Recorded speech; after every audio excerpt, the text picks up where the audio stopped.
and wanna hate this, I'll always show up and make a statement. Everything I do so instinctive and so passionate. Every word I move so descriptive like an adjective. I got a vendetta against people who patented being negative when you should be getting after it. नहीं यूनू कहता है वैसे तो मेरा normal response ऐसा ही होना था क्योंकि र्योजी कोटो बहुत ज्यादा पावरफुल है, लेकिन मैं जो मैच देखना चाहता हूँ, मैं देखना चाहता हूँ कि जिन्नू कितना ज्यादा स्ट्रॉन्ग हुआ है। साथ ही जिन्नू ये सोच रहे होते हैं, मुझे जो बात पता है कि जिन्नू स्ट्रॉन्ग हो रहा है और वो ग्रो करता है, लेकिन मुझे ये नहीं पता कि लास्ट टाइम जब मैंने उसको देखा था उसके बाद से इसने अब कितना ग्रो किया है। जिन्नू र्योजी कोटो से कहता है चलो ठीक है फिर स्टार्ट करते हैं। जिन्नू भी अपनी बात मुकम्मल ही नहीं करता कि गोटो का हाथ उसके चेहरे के करीब पहुंच जाता है, उस पर अटैक करने के लिए आगे पहुंच चुका होता है। जिन्नू वोल्केन का मूव इस्तेमाल करते हुए जल्दी से वहां से गायब होकर साइड में हो जाता है। जिन्नू कहता है इसने तो मुझे बात में मुकम्मल नहीं करने दी और मुझ पर अटैक कर दिया, जबकि गोटो सोच रहा होता है क्या मैंने मिस कर दिया। र्योजी कोटो जिन्नू की तरफ देखता है कहता है इन लोगों ने कहा कि एक मैजिकल टाइप है, ये सारे बकवास कर रहे हैं, ये असैसिन टाइप है, इसके मूव्स बिल्कुल साउंडलेस है और इतना तेज सिर्फ एक असैसिन ही मूव कर सकता है। ये लड़का सबको बेवकूफ बना सकता है लेकिन मुझे नहीं, बस इंतजार करो, इसी फाइट के दौरान मैं तुम्हारे सारे मूव्स को बाहर निकालूंगा, जितने भी स्किल्स तुम छुपाने की कोशिश कर रहे हो। जबकि जिन्नू की तरफ देखकर सोच रहा होता है ये बाकी के एसआई हंटर से काफी ज्यादा स्ट्रॉन्ग है, लेकिन इसके मूव्स इतने भी ज्यादा खास नहीं है, मैं इसके मूव्स को डॉज कर सकता हूँ। र्योजी आगे बढ़ता है और जिन्नू पर अटैक करता है। जिन्नू मुस्कुराते हुए फिर से उसके अटैक को डॉज करता है। र्योजी को अभी ज्यादा गुस्सा आ जाता है, कहता है ये तो फिर से मुझ पर स्माइल कर रहा है। जैपनीज हंटर कहते हैं क्या हमें र्योजी को रोकना चाहिए, वो इस मैच को कुछ ज्यादा सीरियसली ले रहा है। चाहे भी उसी तरफ देख रही होती है और कहती है जिन्नू तो उसके अटैक्स को डॉज किया जा रहा है और साथ में मुस्कुरा भी रहा है, जिससे गोटो को और भी ज्यादा गुस्सा आ रहा है और उसके ऊपर वो भी ज्यादा तेजी से अटैक कर रहा है। चोई जो भी बाहर से आ जाता है और कहता है मैं तो सिगरेट पीने के लिए बाहर गया था, यहाँ पर तो कुछ बहुत ज्यादा इंटरेस्टिंग हो रहा है। गोटो जिन्नू पर अटैक पे अटैक किया जा रहा होता है, कहता है मुझे लगता है सिर्फ किस्मत से बच रहे हो। गोटो सोच रहा होता है अगर मैं अपनी फुल स्ट्रेंथ को इस्तेमाल नहीं करता तो मुझे लगता है शायद मैं इसे हार जाऊंगा। साथ ही गोटो कहता है अब मैंने अपना माइंड चेंज कर लिया, मुझे इसके स्किल्स नहीं देखने, मुझे तो बस इसको मारना है। जैसे ही उसका ब्लड लेस एक्टिवेट होता है जिन्नू के पास विंडो ओपन होती है, उसे कहा जाता है कि तुम्हारे दुश्मन का ब्लड लेस मोड एक्टिवेट हो गया है। जिन्नू कहता है अगर इसका ब्लड लेस थोड़ा सा और बढ़ गया तो मेरा सिस्टम मुझे कहेगा इसे मार डालो और फिर मुझे इसे मजबूरन मारना पड़ेगा, नहीं तो मुझे पेनल्टी दी जाएगी और यही मारने के लिए मेरे पास कोई रास्ता नहीं बचेगा।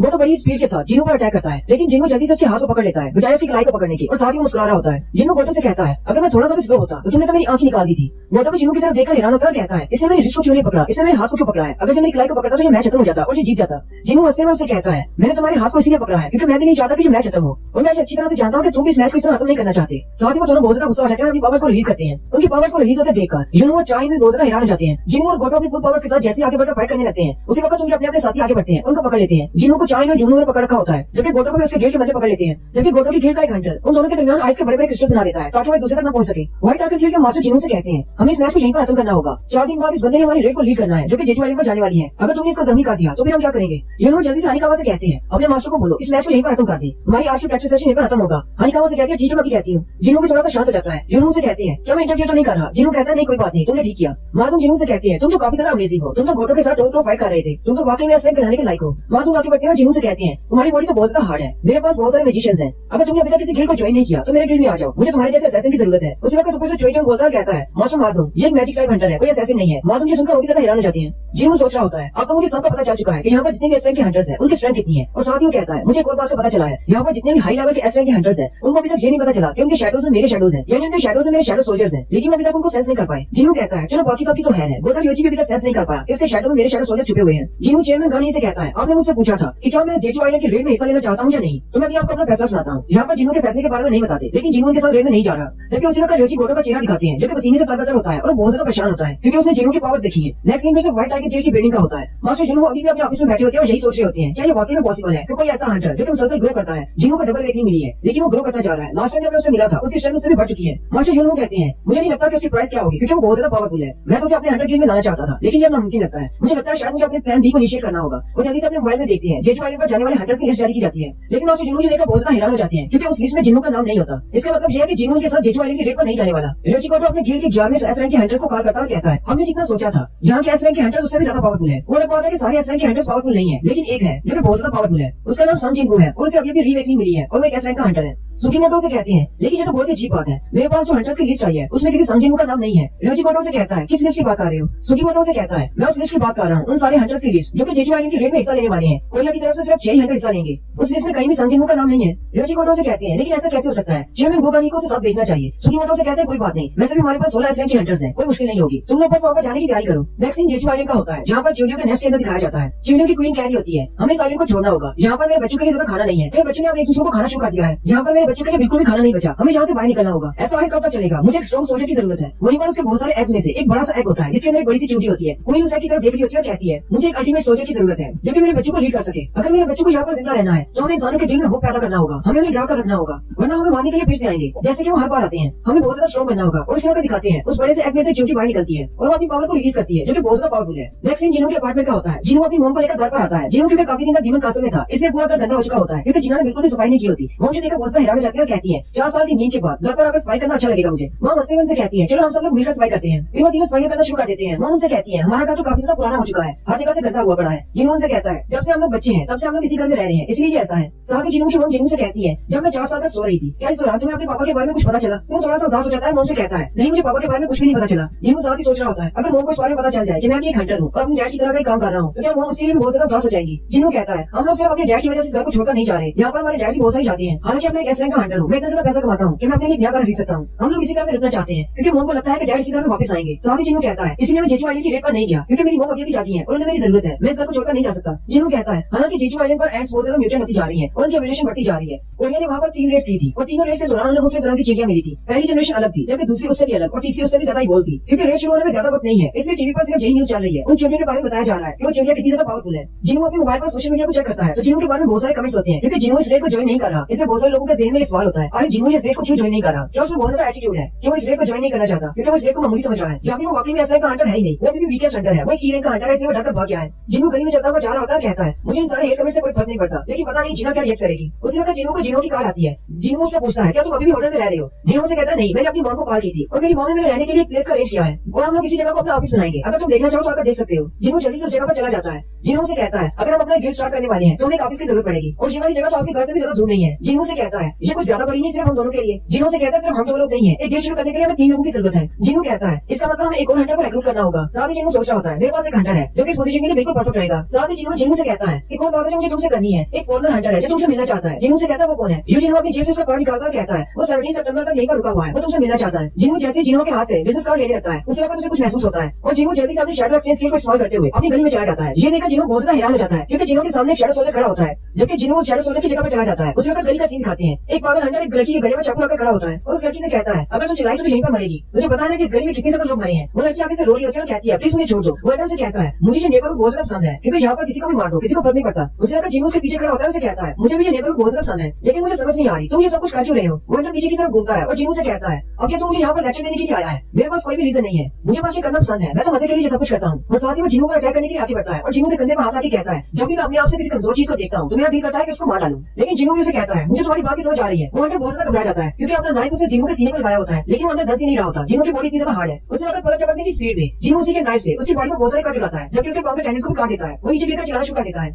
जिन्हों हंटर से कहता है आज आधी रात होने से पहले अपने आप को पुलिस के हवाले कर दो अगर तुम जिंदा रहना चाहती हो। वहीं पर जिन्हों अपने एक और शैडो को निकालता है कहता है अगर जो 12 बजे से पहले अपने आप को पुलिस के हवाले नहीं करता तो इसे मार डालना। साथ ही जिन्हों पीछे की तरफ बढ़ जाता है कहता है पता नहीं मेरे शैडो सोल्जर के पास इतनी अकल होगी या नहीं, कहीं वो 12 बजे से पहले इसको मारना दे। फिर जिन्हों वापस अपने घर की तरफ चल पड़ता है कहता है कल जेजू आइलैंड की रेस स्टार्ट होने वाली है और अब हम लोग नेक्स्ट एपिसोड में जेजू आइलैंड की रेट देखेंगे। 16 एसआई के हंटर्स जेजू आइलैंड पर जाकर क्या करने वाले हैं। यही बार हमारी काफी सारे कंट्रीज जो कि जेजू आइलैंड के इर्द-गिर्द हैं उनके सीज में दिखाया जाता है कि बड़ी बड़ी शिप्स रेडी हो जाती हैं कि अगर कोई चोटियां वहां से उठकर बाहर निकलती हैं तो सबको मारा जा सके, जिनमें चाइना और ताइवान के सीज शामिल हैं। जबकि जेजू आइलैंड के करीब बहुत सारे बड़े बड़े जहाज जाते हैं जो कि हाईटेक मिलिट्री वेपन से लोडेड है ताकि चोटियों को बाहर निकलने से रोका जा सके। जेजू आइलैंड के इर्द जितनी भी शिप्स होती हैं उन सभी कमांड जोंसू के पास होती है। जोंसू आपको पता होगा कोरिया के टॉप 5 गिल्ड्स में से जीसाडान गिल्ड का गिल्ड मास्टर है जो कि एक एरिया का हंटर है। जोंसू अपने साथियों से कहता है अपने आप में जरा भी डर को पैदा मत होने दो वरना चोटियां तुम्हारे अंदर डर को महसूस कर लेंगी और सबसे पहले तुम्हें मारने के लिए आएंगी। जोंसू का वॉइस मास्टर से कहता है लेकिन क्या ये सारी बात हम पर भी अप्लाई होती है? हम लोग तो जेजू आइलैंड से बहुत ज्यादा दूर है। मास्टर से कहते हैं हम लोगों को अपनी तैयारी मुकम्मल रखनी चाहिए, किसी वक्त कुछ भी हो सकता है। अगर कोई चोटी वहाँ से उड़कर हमारी तरफ आती है तो हमें रास्ते में से मारना होगा, शहर तक पहुंचने नहीं देना। उसी शिप पर फेम गिल्ड के मास्टर माधोन भी होते हैं। वो अपने साथियों से कहते हैं मैं जेजू आइलैंड की रेड में जा रहा हूँ, जबकि तुम सब लोग यहीं पर रुकना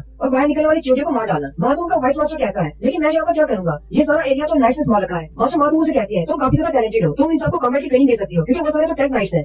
वाइस मास्टर उनसे कहते हैं मास्टर माधोन मैं चाहूंगा कि आप सेफली वापस आ जाए। ये वाला सीन इन सारे हंटर्स के हेलीकॉप्टर में बैठने से पहले का है। वहीं पर रीपर गिल्ड के मास्टर लिंगताई भी होते हैं जो कि कॉल सुन रहे होते हैं। उनसे कहा जा रहा होता है कि मिनसंग को फ्रंट पे भेज दिया गया है। लिंगताई बहुत ज्यादा परेशान होते हैं और कहती है तुमने हमारे मिनसंग को फ्रंट पे क्यों भेजा, तुम्हें पता है मैंने उस पर कितना ज्यादा पैसा खर्च किया है, वो हमारा हीरो है। अब तुम ये कैसी बात कर रही हो कि हम उसकी पोजीशन चेंज नहीं कर सकते। अच्छा ठीक है उसे कहो कहीं पर चुप कर रहे जब तक कि ये सारा मसला हल नहीं हो जाता। मैं नहीं चाहता कि मेरा ली मिनसंग वहाँ पर मारा जाए। और उसी वक्त मेन लाइन का भी सीन दिखाते हैं कि जितने भी हंटर्स बच जाते हैं बाकी सारे गिल्ड्स की तरफ से उन सबको मेन लाइन पर मुख्य हिस्सों पर डिप्लॉय कर दिया जाता है क्योंकि अगर कुछ चोटियां बचकर मेन लाइन पर पहुंच जाती है तो वहाँ पर कुछ हंटर्स होने चाहिए जो चोटियों को मार सके और हम लोगों को बचा सके। कोरिया के 9 गिल्ड के जितने भी बाकी के हंटर्स होते हैं लो रैंक के हंटर्स ए रैंक से नीचे के वो सारे डिप्लॉय कर दिए जाते हैं, जबकि जूलिया मिस्टर सोंग जो कि रिटायर हो चुके हैं उनको भी बुलाया जाता है और कहा जाता है बताया कि तकरीबन 5000 ऐसे हंटर्स हैं जो कि इस वक्त साउथ कोरिया की सेफ्टी के लिए बाहर निकले हैं ताकि साउथ कोरिया को बचाया जा सके। और फिर हमारे 6 एसआई के हंटर्स हेलीकॉप्टर में बैठकर आईलैंड की तरफ निकल पड़ते हैं। उन एसआई के हंटर्स के साथ एक ए रैंक का हंटर होता है जो कि कैमरामैन है। कैमरामैन उनसे कहता है मैं इस टीम का कैमरामैन हूँ, इस सारी रेड को लाइव रिकॉर्ड किया जाएगा और इसको टेलीकास्ट किया जाएगा हर न्यूज चैनल पर। आप लोगों को अपनी मिस्टेक्स के लिए परेशान होने की जरूरत नहीं, क्योंकि हम लोग इसकी लाइव वीडियो नहीं चलाएंगे। हम लोग इसे 10 मिनट के डिले के साथ चलाएंगे और अगर इसमें कोई ऐसी बात होती है तो उसको एडिट कर दिया जाएगा या फिर कट कर दिया जाएगा। मास्टर जुनू कहते हैं पता नहीं चेयरमैन गोकानी क्या सोच रहे हैं, उन्होंने कैमरामैन को यहाँ पर क्यों भेज दिया, ये मिशन बहुत ज्यादा खतरनाक होने वाला है। मास्टर मार्लो कैमरामैन से कहते हैं वैसे तो ये हमारी हंटर्स की जिम्मेदारी है कि लोगों की हिफाजत करना, लेकिन हम लोग एक एसआई की डेंजर को क्लियर करने के लिए जा रहे हैं, इसलिए मैं तुम्हें पहले कहना चाहता हूँ वहाँ पर तुम्हें अपना ध्यान रखना होगा। कैमरामैन के पास उसकी तलवार होती है, उनसे कहता है मैं आपको सिर्फ कैमरामैन लग रहा हूँ लेकिन मैं ए रैंक का हंटर हूँ, मुझे डेंजर्स में जाकर मॉन्स्टर्स को मारना अच्छा नहीं लगता, इसलिए मैंने कैमरामैन का काम चुना।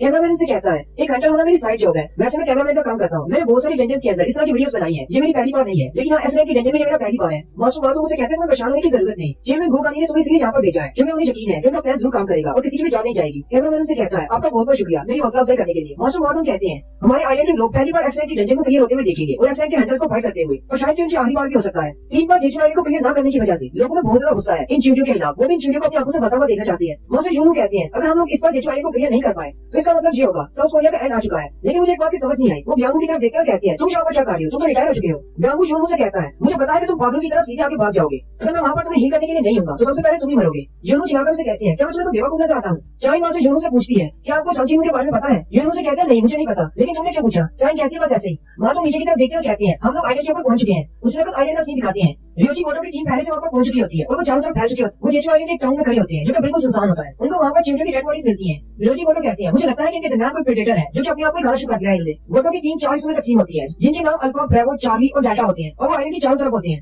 रियोची मोटो सबसे कांटेक्ट करने के बाद कहती है अभी अपनी पावर को रिलीज करो और चींटियों को बाहर बुलाओ। साथ ही वो चारों टीम्स अपनी अपनी पावर्स को रिलीज करती है जिससे बहुत ज्यादा मैजिकल एनर्जी निकलती है। जबकि कोरिया के हंटर ऊपर जहाज से देख रहे होते हैं और कहते हैं हमें लगता है स्टार्ट हो चुका है, हमें जल्दी से नीचे उतरना होगा। चींटियों की टनल में से बहुत सारी चींटियां निकलकर बाहर आ जाती हैं और चारों तरफ फैल जाती हैं जहां से उन्हें एनर्जी महसूस होती है। जबकि उनमें से कुछ चींटियां उड़ती हुई सीधी हेलीकॉप्टर की तरफ आती है। चोईजोंग दरवाजा खोलकर बाहर खड़े हो जाते हैं और कहते हैं इन सबसे मैं निपटता हूँ। चोईजोंग अपने फायर मैजिक का इस्तेमाल करते हुए स्पीयर्स बनाकर उन चींटी पर फेंकते हैं, लेकिन वो चींटियां उनके पावरफुल है, उनकी फ्लेम सेप पर कोई इफेक्ट नहीं होता। चोईजोंग कहते हैं मुझे लगा ही था कि ये बहुत सारी इवॉल्व हो चुकी है, मेरी फ्लेम सेप पर कोई असर नहीं होगा, लगता है मुझे अपनी पावर को बढ़ाना होगा। चोईजोंग अपने हाथ में बड़ा सा फायर बॉल बनाते हैं और बाकी से कहते हैं किसी चीज को मजबूती से पकड़ लो, जहाज थोड़ा सा हिलने वाला है, और साथ ही अपने फायर बॉल को बाहर की तरफ शूट करते हैं और सारी चींटियों को जाकर हाथ कर देते हैं। चोईजोंग कहते हैं चींटियां पहले से ज्यादा पावरफुल हो चुकी है लास्ट टाइम की रेट के मुकाबले में, और साथ ही मास्टर चोईजोंग वहां से नीचे छलांग लगा देते हैं और कहते हैं मैं पहले नीचे आकर देखता हूँ आगे चींटियां है कितनी स्ट्रॉन्ग, फिर मैं तुम्हें सिग्नल करूंगा कि तुम लोग भी नीचे आ जाना। माधव कहती है क्या चोई ठीक रहेगा। चोई कहती है हाँ बिल्कुल ठीक रहेगा, क्योंकि चोईजोंग के पास जो मैजिकल पावर है वो मल्टीपल एनिमीज को हैंडल करने के लिए है। चोईजोंग जैसे नीचे उतरते हैं बहुत सारी चींटियों पर अटैक करने के लिए आगे बढ़ती हैं, लेकिन अपनी फायर्स को रिलीज करते हुए उन चींटियों को जला देते हैं। और चोईजोंग कहते हैं जब मैं छोटा बच्चा था तब मैं चींटियों को लाइटर के साथ जलाया करता था, तब उनके जलने पर से पॉप की आवाज आया करती थी, लेकिन अब मेरे पास इतनी ज्यादा फायर पावर है कि जैसे मैं चींटियों को जलाता हूँ तो इनमें से बड़े बड़े एक्सप्लोजन होते हैं। साथ ही चोईजोंग ऊपर की तरफ देखते हैं उनसे कहते हैं ठीक है तुम लोग नीचे आ सकते हो, मैंने रास्ता क्लियर कर दिया है।